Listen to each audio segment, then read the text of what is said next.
नमस्कार मित्र बोलेंगे। आराध्य देव के चरणों में वंदन।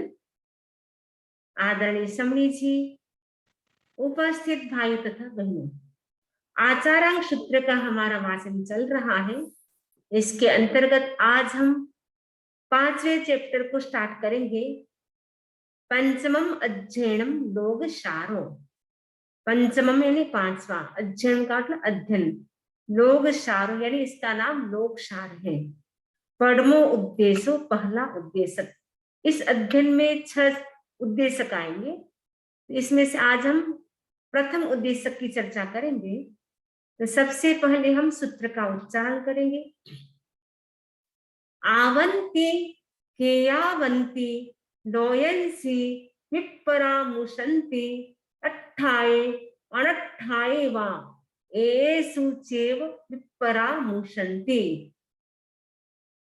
इस जगत में जो मनुष्य प्रयोजनवश या निष्प्रयोजन, अट्ठाय का मतलब है प्रयोजनवश, अनट्ठाय का मतलब बिना प्रयोजन, निष्प्रयोजन, विपरामुशंति यानी जो जीवों का वध करते हैं। लोयंस यानी जगत में या लोक में, इस जगत में, आवंती का मतलब इस के, आवंती में जो, लोयंस मैंने मनुष्य लोक में, विपरामुशंति वध करते हैं। क्यों? अट्ठाए अनट्ठाए बार, प्रयोजनवश या निष्प्रयोजन जीवों का वध करते हैं। वे क्या करते हैं? एतेषु, इन 6 जीव निकायों में से किसी भी जीव निकाय का विपरामुशंति वध कर देते हैं। इस जगत में जो मनुष्य प्रयोजनवश या निष्प्रयोजन जीव वध करते हैं, वे इन 6 जीव निकायों में से किसी भी जीव निकाय का वध कर देते हैं। हिंसा व्यक्ति क्यों करता है? व्यक्ति के भीतर या तो राग होता है या द्वेष होता है। जिसमें राग द्वेष होते हैं वे ही प्राणी हिंसा करते हैं। जिसमें राग द्वेष नहीं होते हैं वे कभी भी हिंसा नहीं करते हैं। जैसे वीतराग प्रभु है, उनके भीतर राग द्वेष नहीं है, इसीलिए वीतराग व्यक्ति किसी भी प्रकार की हिंसा नहीं करते हैं। लेकिन जब तक हमारे राग द्वेष नहीं जाते हैं, जब तक हम छद्मस्त है, वीतराग नहीं बने, तब तक हमारे भीतर राग और द्वेष रहते हैं। तो राग द्वेष के कारण व्यक्ति क्या करता है? हिंसा का आचरण करता है। और कुछ व्यक्ति ऐसे होते हैं प्रयोजन से करते, यानी उसको जरूरत है इसीलिए वो हिंसा करता है। जैसे रसोई बनानी पड़ती है क्योंकि गृहस्थ है, बिजनेस करना पड़ता है, बिजनेस के लिए, किचन के काम के लिए, साफ सफाई के लिए वो जरूरत है, नेसेसरी है। क्योंकि इसके बिना गृहस्थ का काम नहीं चलता है, इसीलिए उन हिंसा से वो बच नहीं सकता है। तो आवश्यक हिंसा वो जरूरत है। लेकिन कई व्यक्ति क्या करते हैं? अनावश्यक हिंसा यानी बिना प्रयोजन, कोई जरूरी नहीं है, फिर भी व्यक्ति क्या करता है? हिंसा करता है। जैसे बिना प्रयोजन खुले बर्तन छोड़ दिए, बिना मतलब मच्छर मक्खी जो होते हैं उनको जानबूझ करके मार देना, वो बिना प्रयोजन हिंसा है, आवश्यक नहीं है। चलते चलते आप जो वृक्ष आ रहा है उसको जानबूझ करके आप हाथ लगा रहे हैं, उसकी पत्तियां तोड़ रहे हैं। कभी कभी तालाब में व्यक्ति क्या करता है? चलते चलते समुद्र, तालाब जो भी आता है उसके पत्थर फेंकते हैं। तो बिना प्रयोजन हिंसा है, वो जरूरी नहीं है। कभी कभी किसी को जानबूझ करके लड़ाते रहते हैं। जो आपस में जो ऊंट होते हैं, सिंह होते हैं, जो पशु होते हैं, उनको आपस में भिड़ाते हैं, दौड़ाते हैं, फिर उसमें क्या आनंद लेते हैं। तो उससे भी कर्मों का बंध होता है। इसलिए बिना प्रयोजन, यानी आपको पता है कि जाने के लिए रास्ता है तो आप लोन के ऊपर ना चले। अगर ऐसा ही है कि कहीं भी जाने का रास्ता नहीं है तो लोन पर चलना पड़े, वो अलग बात है। लेकिन जानबूझ करके हम लोन पर चलते हैं तो वो भी क्या? अनावश्यक हिंसा है। तो जानबूझ करके हम ऐसी हिंसा न करें, तो हम अनावश्यक हिंसा से बचे। तो कुछ व्यक्ति ऐसे होते हैं प्रयोजनवश, और कुछ व्यक्ति ऐसे होते बिना प्रयोजन भी हिंसा करते हैं। वो षड्जीवनी का यानी पृथ्वी काय, अप काय, तेजस काय, वायु काय, उन 6 जीव निकाय में से किसी भी एक निकाय की वो हिंसा करता है या 6 जीव निकाय की वो हिंसा करता रहता है। गुरु से कामा, उनकी कामनाएं, गुरु का मतलब है विशाल होती है, कामनाएं का मतलब इच्छाएं, जो हमारी जो इच्छाएं हैं वो बहुत ज्यादा होती है। जब इच्छाएं ज्यादा होती है तब व्यक्ति क्या करता है, हिंसा करता है। तो हिंसा करने के भी 3 कारण हैं, 3 प्रयोजन बताए, काम, अर्थ और धर्म। कुछ व्यक्ति ऐसे होते हैं काम के लिए, काम भोगों के जो साधन है वो कैसे प्राप्त हो उसके लिए व्यक्ति क्या करता है, हिंसा करता है। दूसरा है अर्थ, अर्थ यानी बिजनेस के लिए। कई बिजनेस ऐसे होते हैं जिसमें बहुत ज्यादा हिंसा होती है, ऐसे बिजनेस करते हैं तो जिसमें ज्यादा हिंसा होती है। अर्थ का मतलब मनी, मनी यानी मनी कैसे प्राप्त होती है, जब बिजनेस करते हैं तब धन मिलता है। तो कुछ व्यक्ति ऐसे होते हैं अर्थ की प्राप्ति के लिए यानी धन की प्राप्ति के लिए व्यक्ति क्या करता है, हिंसा करता है। काम की इच्छा के लिए जो हिंसा करता है वो काम हिंसा, कामार्थ हिंसा होती है। अर्थ के लिए जो हिंसा होती है वो अर्थ हिंसा कही जाती है। और धर्म के लिए कुछ व्यक्ति ऐसे होते हैं धर्म के लिए भी हिंसा करते हैं। धर्म के लिए कैसे हिंसा करता है, जैसे किसी को बलि चढ़ाना धर्म के नाम पर, किसी को कोई बकरा होता है, भैंसा होता है, धर्म के नाम से हिंसा करता है यानी बलि चढ़ा करके। तो वो क्या करता है, एक प्रकार की है तो वो धर्म मान करके, लेकिन हिंसा होती है वहां कभी भी धर्म नहीं होता है। तो धर्म के निमित्त से या धर्म से प्रेरित हो करके यदि हम बलि चढ़ाएंगे तो हमें धर्म होगा, ऐसा अज्ञानी लोग ऐसा सोचते हैं। लेकिन हिंसा के 3 प्रयोजन मुख्य रूप से माने जाते हैं, काम, अर्थ और धर्म। इन 3 कारणों से व्यक्ति क्या करता है, हिंसा करता है। तो से मारस अंतो, जो से मारस अंतो तोषि दूरे। कामना प्रधान पुरुष मदन काम के प्रभाव क्षेत्र में चला जाता है। मारस का मतलब होता है मदन काम। कामना प्रधान पुरुष मदन काम के प्रभाव क्षेत्र में चला जाता है। मदन काम से प्रभावित होने के कारण वह वास्तविक सुख से दूर हो जाता है। कामना प्रधान यानी जिसके भीतर कामनाएं होती है वह व्यक्ति क्या करता है, मदन काम के प्रभाव से, मदन काम का मतलब इच्छा, उसके भीतर विषय वासना की जो इच्छा होती है तो उस क्षेत्र में वो चला जाता है। और मदन काम से प्रभावित होने के कारण यानी इच्छा से प्रेरित काम में प्रभावित होने से वो जो वास्तविक जो मोक्ष का सुख है उससे वो दूर चला जाता है। क्योंकि जितना जितना हम विषय वासना का सेवन करते हैं उससे क्या होता है, हमें तृप्ति तो मिलती नहीं है। जैसे अग्नि में कितना ही ईंधन डाल दे, घी डाल दे, फिर भी अग्नि को कभी भी तृप्ति नहीं मिलती है। वैसे ही विषय भोगों को हम कितना ही भोगे फिर भी हमें तृप्ति नहीं होती है। और जिसके कारण व्यक्ति क्या है, कर्म का बंध करता है। कर्म का बंध करता है तो कर्म का बंध करने का मतलब है संसार में परिभ्रमण। संसार में परिभ्रमण होने से हम वास्तविक सुख यानी जो मोक्ष के सुख है, परमानेंट सुख है, उनसे हम दूर होते चले जाते हैं। इसलिए हमारे भीतर जो भी इच्छाएं वासनाएं होती है उनमें हमें नहीं फंसना है, लेकिन हमें क्या करना है, अपने मार्ग को बदल देना है। मेडिटेशन स्वाध्याय में यदि हम लग जाते हैं तो व्यक्ति क्या है, जो 5 इंद्रियों के जो विषय हैं उनसे जो कर्म का बंध होता है उनसे वो बच सकता है। नेव से अंतो नेव से दूरे, नेव से अंतो नेव से दूरे। वह इंद्रिय विषयों के निकट भी नहीं है और उनसे दूर भी नहीं है।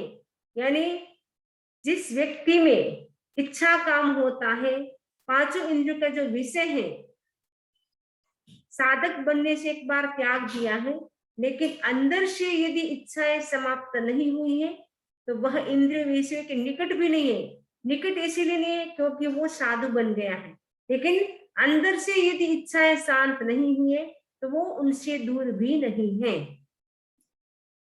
से पासति पुष्यमीव कुसज्ञे पणुन्नम निवतितम वातेरितम एवं बालस्य जीवियम मंदस्य अभिजाना जानवो। सूत्र का अर्थ है वह जीवन को कुश की नोक पर टिके हुए, कुशज्ञ का मतलब कुश के नोक पर टिके हुए, निवर्तितम वातेरितम अस्थिर एवं वायु से प्रकंपित, वातेरितम का मतलब है वायु से प्रकंपित होकर गिरे हुए जल कण की भांति देखता है।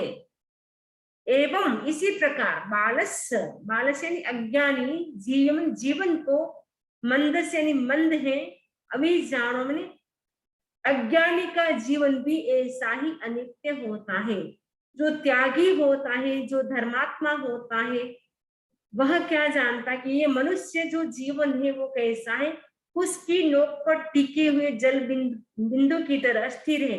जैसे कुश होता है, उस पर यदि जल की बिंदु रखे तो वो एक क्षण के लिए वो टिकती है, दूसरे क्षण वो नीचे गिर जाती है।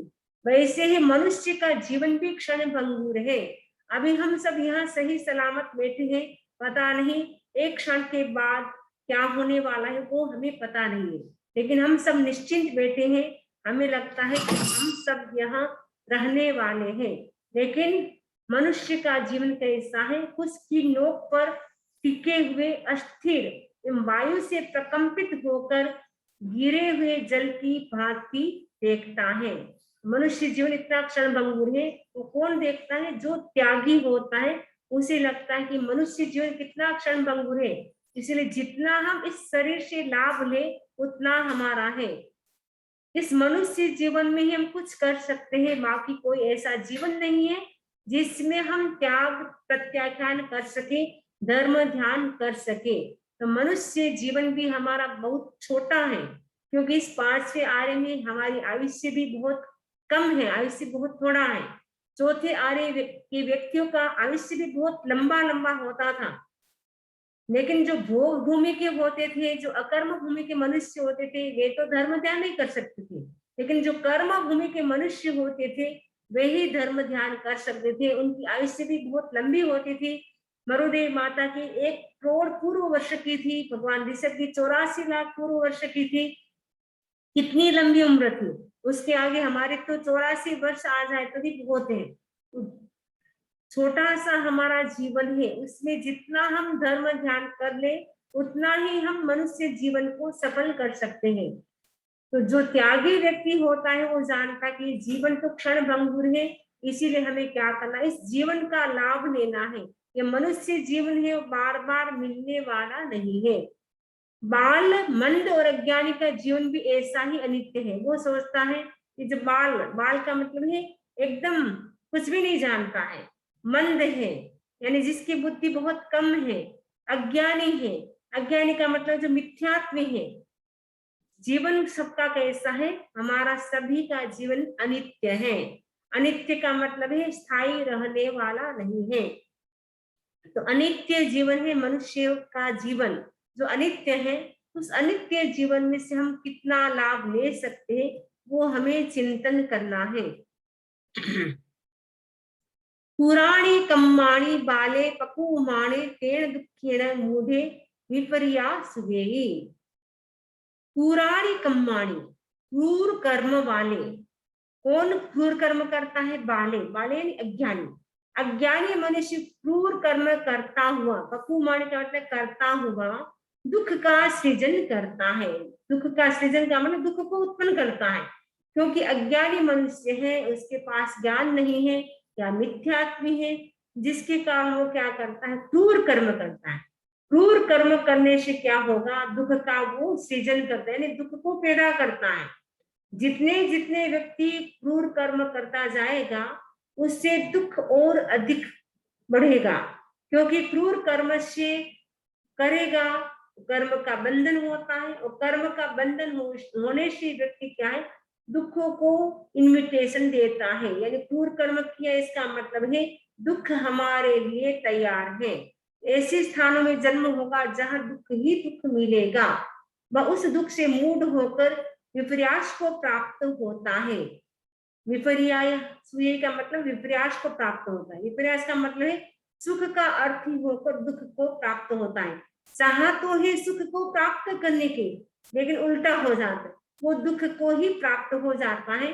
क्योंकि उसने ऐसे क्रूर कर्म किए, उसका रिजल्ट भी क्रूर ही मिलेगा, ये दुखदाई ही मिलेगा।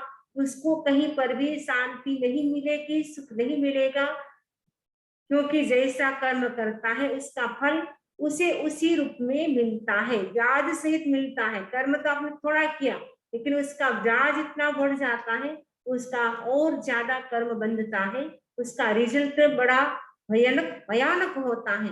बैंक में आप पैसे तो मान लो $1000 रखे, लेकिन धीरे धीरे उसका ब्याज बढ़ता जाता है, आपके पैसे डबल होते जाते, ट्रिपल होते जाते हैं। वैसे ही कर्म भी आपने बांधे तब थोड़े थे, लेकिन वो धीरे धीरे उसका ब्याज बढ़ता जाता है, यानी वो और ब्याज सहित जो भी हमें पाप का फल मिलता है वो ब्याज सहित मिलता है। इसीलिए हमें क्या करना है, कर्म को बांधते समय हमें जागरूक रहना है। हम ऐसा कोई कर्म न करें जिससे उसका रिजल्ट भयंकर हो, हमें ऐसे दुखों के स्थानों में जन्म लेना न पड़े, ऐसा हमें चिंतन करना है। इसलिए हम क्रूर कर्म से बचते रहे। मोहेण गब्बम मरणाति एति। गब्बम का मतलब है जन्म, हमारा जन्म बार बार क्यों हो रहा है? मोहेण, मोह के कारण। जब तक हमारे भीतर मोह रहेगा तब तक बार बार हमारा जन्म मरण होता रहेगा, डेथ एंड बर्थ बार बार हमारा होता है। इसका मेन कोज है हमारा अपना मोह। मोह कर्म, 8 कर्मों में से मोह कर्म है वो किंग है, राजा है, 8 कर्मों का राजा है मोह कर्म।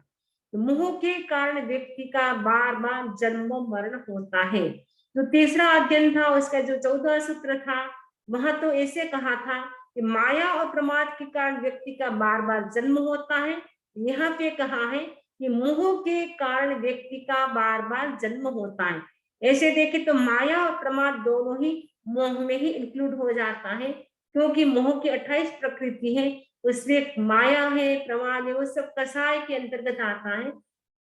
तो मोह के कारण तो हम अपना मोह कितना कम कर सकते हैं, पदार्थ के प्रति, व्यक्ति के प्रति, वस्तु के प्रति जो हमारा मोह होता है, राग द्वेष होता है, जिसके कारण व्यक्ति का बार बार जन्म मरण होता रहता है। एथे मोहे पुनो पुनो, इस भव चक्र में बार बार मोह उत्पन्न होता है। भव चक्र का मतलब संसार में, संसार में जन्म मरण होता है और हमारा मोह भी उत्पन्न होता रहता है, क्योंकि नए नए व्यक्तियों से हम संपर्क में आते हैं। अभी इस जन्म में है हमारे जो माता पिता है, भाई बहन, उनके प्रति हमारा मोह, फिर यहाँ से हम चले गए, फिर दूसरे हमें माता पिता सारे रिलेटिव से मिल गए, उनसे हम मोह करते हैं। तो संसार में क्या होता है, संसार चक्र में बार बार मोह उत्पन्न होता रहता है। मोह उत्पन्न होने का मतलब है हमारा राग द्वेष, राग द्वेष का मतलब है कर्म बंधन, कर्म बंधन का मतलब है हमारा डेथ एंड बर्थ, बार बार होना।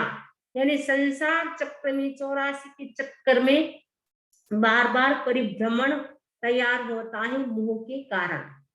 संशयं परिजानतो संसारे परिन्नाते भवति, संशयं अपरिजानतो संसारे अपरिन्नाते भवति।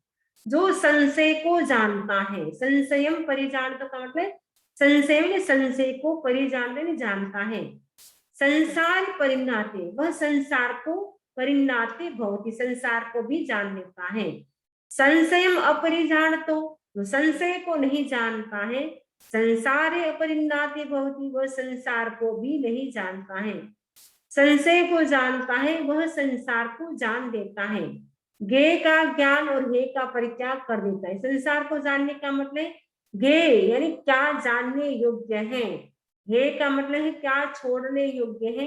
वो कब जानता है, जब संशय, संशय का मतलब जिज्ञासा, संशय का मतलब डाउट नहीं, संशय का मतलब जिज्ञासा। जैसे गौतम स्वामी को कितनी जिज्ञासा होती थी, छोटी छोटी बात होती थी, तुरंत ही भगवान महावीर स्वामी को पूछते थे, बनते इसका मतलब क्या होता है, इसका मीनिंग क्या होगा। छोटी छोटी बातें उनको, यद्यपि मन पर ज्ञान था, 4 ज्ञान थे इनके पास, मति ज्ञान, श्रुत ज्ञान, अवधि ज्ञान, मन पर ज्ञान, फिर भी वो छोटी छोटी बातें को लेकर के भगवान के पास आते थे और हर संशय का वो समाधान करते थे। संशय यानी जिज्ञासा करने से कितने उनको ज्ञान मिलता था, समाधान मिलता था। तो भगवती सूत्र है, उसमें कहा जाता है 36,000 प्रश्न किए भगवान महावीर स्वामी से गौतम स्वामी ने। तो 36,000 प्रश्नों के आंसर भगवान महावीर स्वामी ने भगवती सूत्र में दिए हैं। तो किसी को भी आपको डिटेल में भगवान महावीर से गौतम स्वामी ने क्या क्या प्रश्न पूछे, उनको यदि आपको जानना हो तो आप भगवती सूत्र में देख सकते हैं। तो 36,000 प्रश्न पूछे। तो इसमें भी बताया है कि संशय का मतलब है जिस संशय का जिसमें जिज्ञासा होती है, नहीं ये संसार व्यक्ति का परिभ्रमण क्यों होता है, इसका क्या कारण है, जन्म मरण क्यों होता है, व्यक्ति सुखी क्यों होता है, व्यक्ति दुखी क्यों होता है, व्यक्ति नरक में क्यों जाता है, निगोद में क्यों जाता है, तिरंज गति में क्यों जाता है, देव गति में क्यों जाता है। ऐसे जो व्यक्ति के मन में जिज्ञासा होती है क्या है, संसार को जानता है। जिसमें जिज्ञासा होती है वो संसार को जानता है।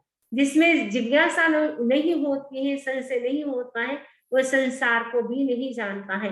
इसलिए जिज्ञासा भी करनी जरूरी होती है। जितनी हम जिज्ञासा करते हैं उतना हमारा ज्ञान बढ़ता है। इसलिए कुछ भी आप पढ़े सुने, आप अपना प्रश्न पूछे, और प्रश्न पूछने से आपको क्या है, क्योंकि आप ध्यान से सुनेंगे तब आप प्रश्न पूछ सकते हैं। अगर आपने ध्यान से नहीं सुना, आप सुन तो रहे लेकिन आपका मन इधर उधर भटक रहा है, ध्यान से नहीं सुनते हैं, फिर पूरा समझ में भी नहीं आता है, फिर आपके मन में कोई प्रश्न भी नहीं होता है।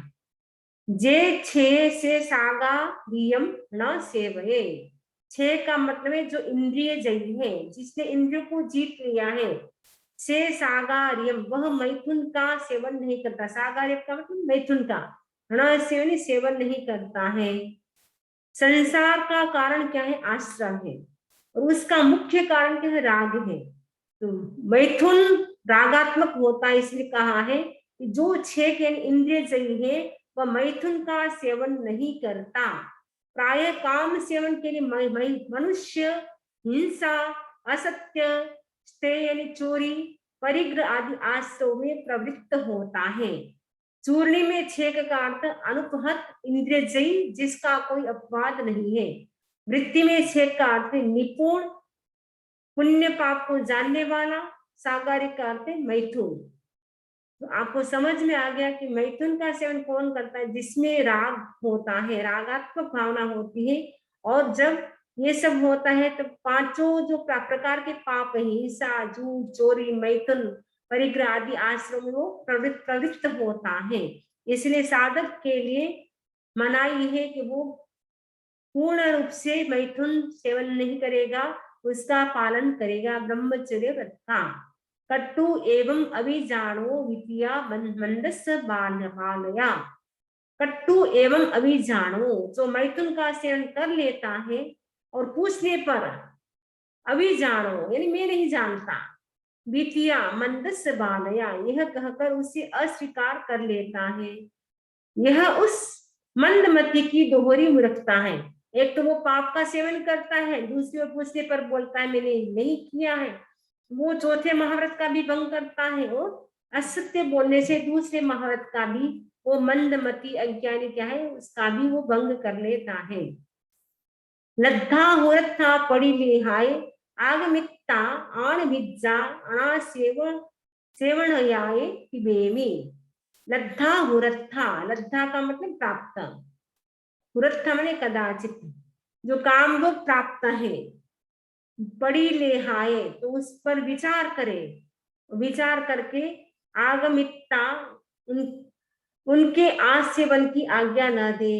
प्राप्त काम भोग बाह्य है, यह पर्यालोचन पूर्वक जानकर, पर्यालोचन का मतलब समझकर, विचार विमर्श पूर्वक जानकर उनके अनासेवन की आज्ञा दे। अनासेवन करने उसको सेवन नहीं करना है, कि प्राप्त काम भोग सब कुछ आपके पास प्राप्त है, लेकिन जो साधक बन चुका है उनको किसी भी रूप में न सेवन करना है, न कराना है, न उसका अनुमोदन करना है। ऐसा मैं कहता हूँ, ऐसा सुधर्मा स्वामी कहते हैं। पास एगे रूपेशु विद्ये परिणिज्यमाणे। पास यानी तुम देखो, एक मैंने कुछ मनुष्य जो शरीर में आसक्त है, वे विषयों से खींचे जा रहे हैं। मैंने विषय वासना किसके भीतर होती है? जो शरीर में आसक्त होते हैं, जो शरीर के प्रति जिसकी आसक्ति होती है, वे क्या करते हैं? अपने शरीर को सजाते रहते हैं, मेकअप करते रहते हैं और अच्छा दिखने के लिए कोशिश करते हैं। उसके पीछे पीछे क्या है? आसक्त होने से शरीर के प्रति धीरे धीरे उनका मन भी जो पांचों इंद्रिय के जो विषय है उसकी ओर चले, उसका मन भी उसकी ओर चला जाता है। और पांचों इंद्रियों के विषय में जब व्यक्ति का मन चला जाता है, फिर उससे और व्यक्ति क्या है? कर्म का बंद करता रहता है। इसलिए हमें क्या करना है? अपनी जो अपना जो शरीर है उसके प्रति आसक्त नहीं रहना है, लेकिन हम इस मनुष्य शरीर से कितना हम सार निकाल सकते, वो हमें सोचना है। इस मनुष्य शरीर से हम त्याग कर सकते हैं, इस मनुष्य शरीर से हम सामयिक कर सकते हैं, इस मनुष्य शरीर से हम स्वाध्याय कर सकते हैं, ध्यान कर सकते हैं। तो मनुष्य शरीर से हम कितना सार निकाल सकते हैं वो हमें कोशिश करना है। लेकिन हमारी जो बॉडी है उसके प्रति आसक्त नहीं होना है, क्योंकि शरीर को तो हमें छोड़ करके जाना है। आत्मा ही हमारे साथ जाएगी। यदि हमारी आत्मा पापों से भारी हो जाएगी, उसका फल भोगना हमारे लिए बड़ा कठिन हो जाएगा। शरीर तो छोड़ दिया हमने, इस शरीर के पीछे हम कितने पाप कर्म कर लेते हैं, लेकिन हमें चिंतन करना है इस शरीर के पीछे हमें पाप कर्म नहीं करना है। शरीर को जितना जरूरत है उतना हमें देना पड़ेगा, खाने के लिए वो तो जरूरत है, कपड़े भी पहनाने पड़ेंगे, वो सब करना जरूरी है। लेकिन अनावश्यक हम आसक्त होकर के इसके पीछे ही पूरा दिन लगा दे, शरीर के पीछे, फैमिली के पीछे, हम अपनी आत्मा के लिए कुछ न करें, ऐसा न हो। क्योंकि मनुष्य जीवन मिला है, हम कुछ उसका लाभ ले, बेनिफिट ले। आचार्य श्री महाश्रमण ने बहुत सुंदर गीत गाया है। मानव जीवन पाकर तूने क्या किया, खाने पीने सोने में ही सारा समय गवा दिया, सारा समय गवा दिया। मनुष्य जीवन मिला फिर भी हमने कुछ नहीं किया। केवल हमारा टाइम किसमें पास होता है? खाना पीना और सोना। खाने में कितना टाइम चला जाता है और सोने में भी हमारा कितना टाइम चला जाता है। 24 आवर्स में हम अपनी आत्मा के लिए कितना समय निकालते हैं वो हमें चिंतन करना है। बाकी सारे काम के लिए हमारे पास टाइम है, लेकिन सामायिक करने के लिए, ध्यान करने के लिए, प्रवचन सुनने के लिए, माला फेरने के लिए, मेडिटेशन के लिए हमारे पास टाइम नहीं। बाकी सारे काम आप कर सकते हैं। अगर आपको कहाँ कहाँ जाए, अभी अमुक जगह पार्टी होने वाली है, आप पार्टी में भी चले जाएंगे, किसी की शादी है तो उसमें भी चले जाएंगे, सब कामों के लिए टाइम है। लेकिन हमारी आत्मा के लिए हमारे पास टाइम नहीं। जो हमारे साथ जाने वाला है उसके लिए टाइम नहीं है। जो यही छोड़ के जाना है उसके पीछे तो हम 24 आवर्स दौड़ते रहते हैं। तो हम कम से कम 24 आवर्स में से 2 घड़ी अपनी निकाले। आचार्य महाश्रम जी कहते हैं 58 घड़ी पाप की, 2 घड़ी आपकी। 58 घड़ी आपको जरूरत है तो पाप यानी सांसारिक काम करे, लेकिन कम से कम 2 घड़ी तो यानी एक सामयिक जितना समय तो हम अपनी आत्मा के लिए अवश्य निकाले, क्योंकि साथ में तो यही जाने वाला है। बाकी तो कितना ही अरबों खरबों कितना ही पैसा कमा लो, कितना ही बड़ा बंगला, सब कुछ यही छोड़ करके हमें जाना है। क्योंकि गृहस्थ सब चाहिए, लेकिन अनावश्यक उसके पीछे हम दौड़ धूप ना करते रहे। आपको लगे अब पर्याप्त हमारे पास है, उसके बाद आप क्या करें? अपना समय धर्म ध्यान में लगाए। इसलिए सूत्र में कहते हैं सूत्रकार, जो मनुष्य शरीर में आसक्त है वे विषयों से खींचे जा रहे हैं। अर्थ फांसे पुणो पुणो, इसमें वे बार बार दुख को प्राप्त होते हैं, क्योंकि विषयों का सेवन करेंगे। विषयों का सेवन करने से कर्म का बंध होगा, कर्म का बंध होगा तो फिर संसार चक्र चालू हो जाएगा। और कर्म का बंद करने का रिजल्ट भी, बर्थ भी कहाँ होगा?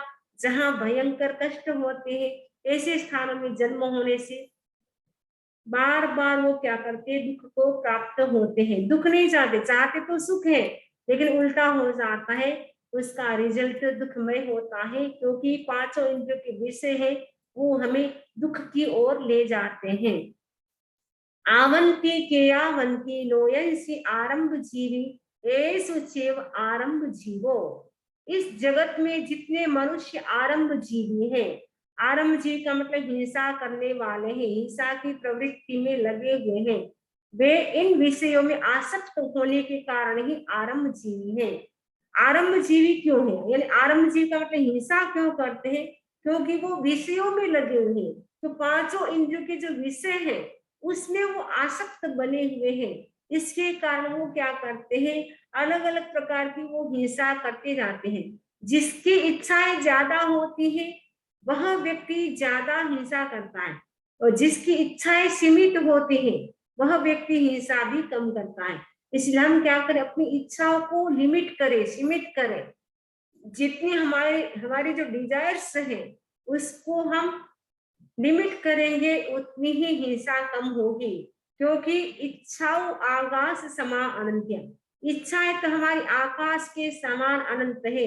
एक इच्छा हमारी पूरी होती है उतने में दूसरी इच्छा और वापस नहीं उत्पन्न हो जाती है, फिर तीसरी इच्छाएं तो आगे से आगे बढ़ती जाती है। इच्छाओं का कोई अंत नहीं है।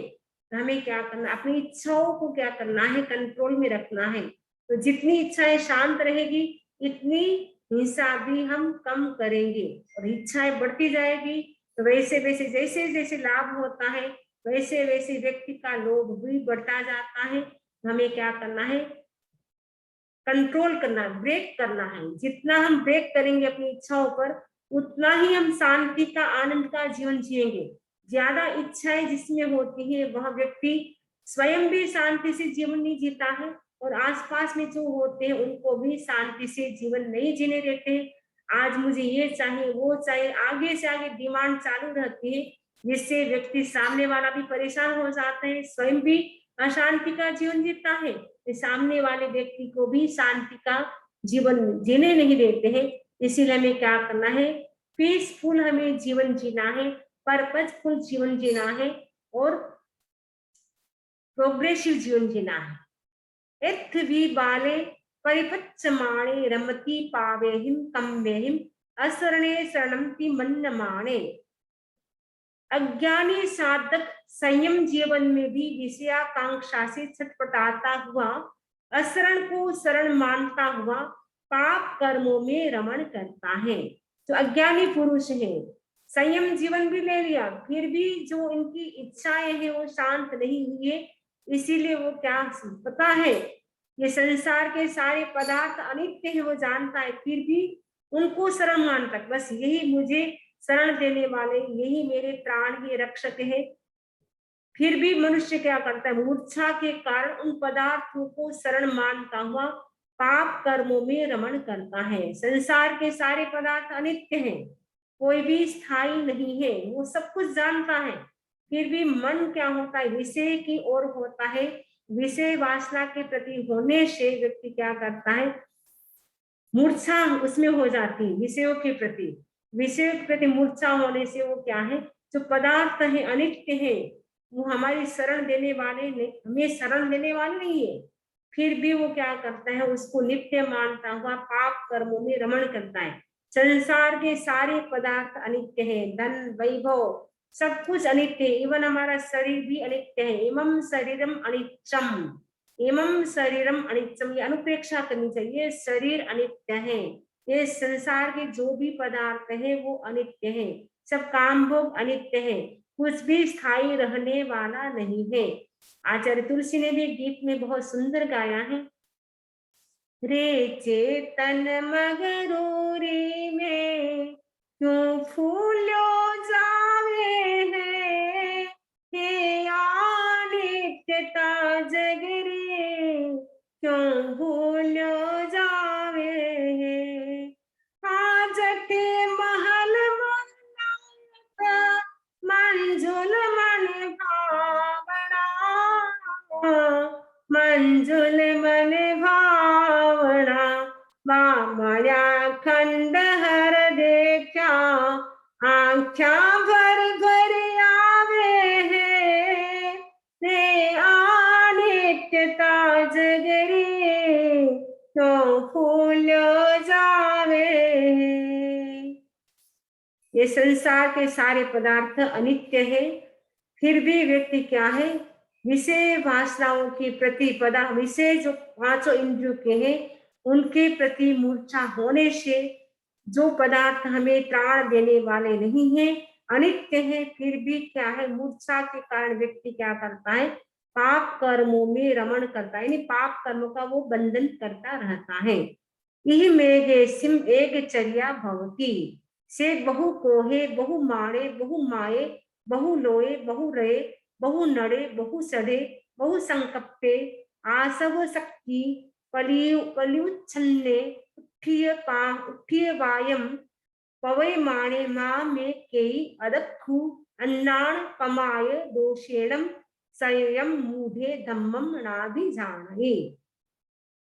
तो कुछ साधु अकेले रहकर साधना करते हैं, किंतु कोई भी एक चारी साधु जो अति क्रोधी, अति मानी, अति माई, अति लोभी, अति आसक्त, नट की भांति बहुत रूप बदलने वाला, जैसे नाटक करने वाला होता है नट, वो क्या करता है, कभी राजा का रूप बनाता है, कभी नौकर का रूप बनाता है, कभी रानी का रूप बनाते हैं, अलग अलग रूप बनाता रहता है।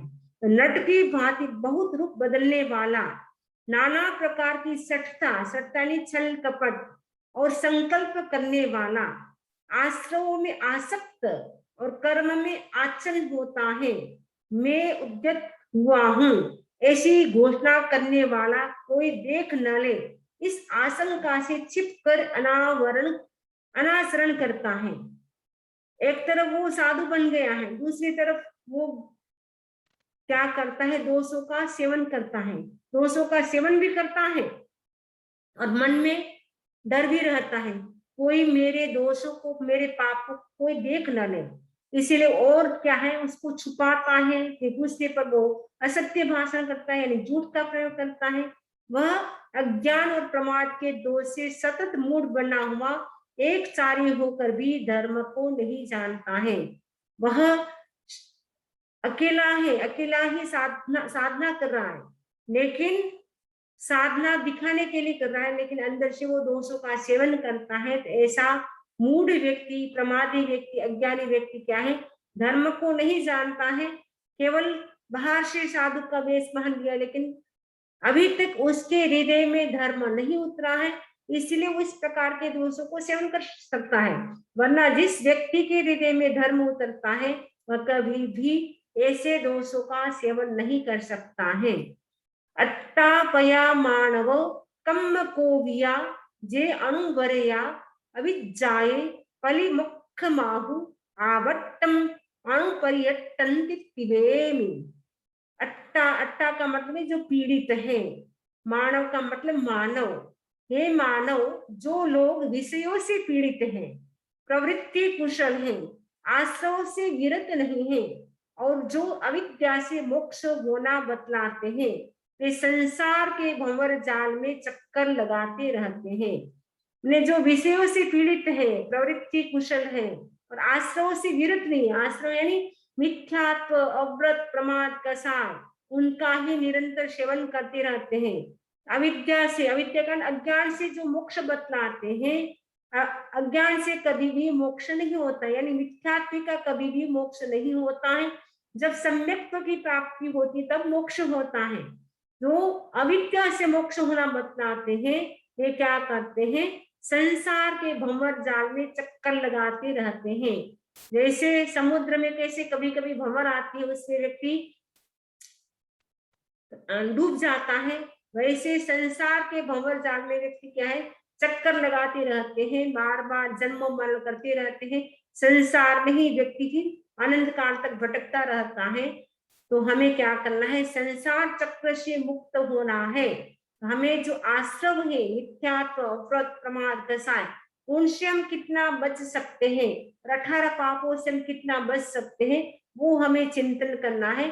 यदि हम उनसे बचते रहेंगे तो जो 18 पाप, 5 आश्रम, उनसे हम बचते रहेंगे, हमारा जो संसार चक्र है, यानी जन्म मरण का जो चक्र हमारा अनादि काल से चल रहा है, उनसे हम मुक्त हो सकते हैं।